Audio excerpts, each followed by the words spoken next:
Hey guys, it's Scarlett at Build Across, and today I'm going to show you how I paint this Christmas elf. I've just gone in and begun to base coat, and so the colors I have here so far are Barn Red, Cotton, and Pine Cone from top to bottom.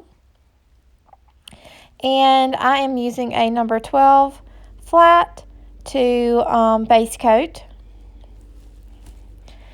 Next, I'm going to go in with some greens and begin to do some of my detailed areas. So this color right here is Mint Julep, and now I'm going in with Limeade, and I am swapping to a smaller brush to get some of these details.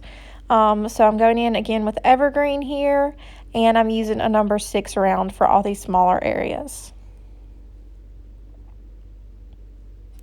Next, I used Driftwood and Cotton for the stripes on his pants.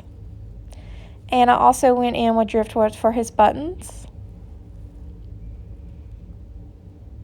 Then I'm going to go in with a little bit of black for his shoes, and then I'm going to allow everything to dry. Once it's dry, I'm going to go in with my Sharpie brushstroke marker and begin my outlining process. This part's the most fun to me because it's when everything really comes to life.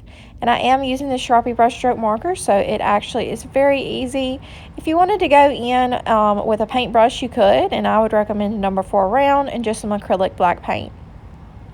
I'm using that Sharpie brushstroke marker to go in and do a little bit of hand lettering over here and just write Santa's list.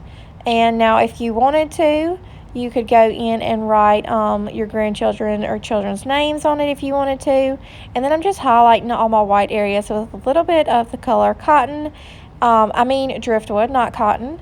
And I also did these little scribbles on the list to kind of look like words. And now I'm going in with Cotton to highlight everything else.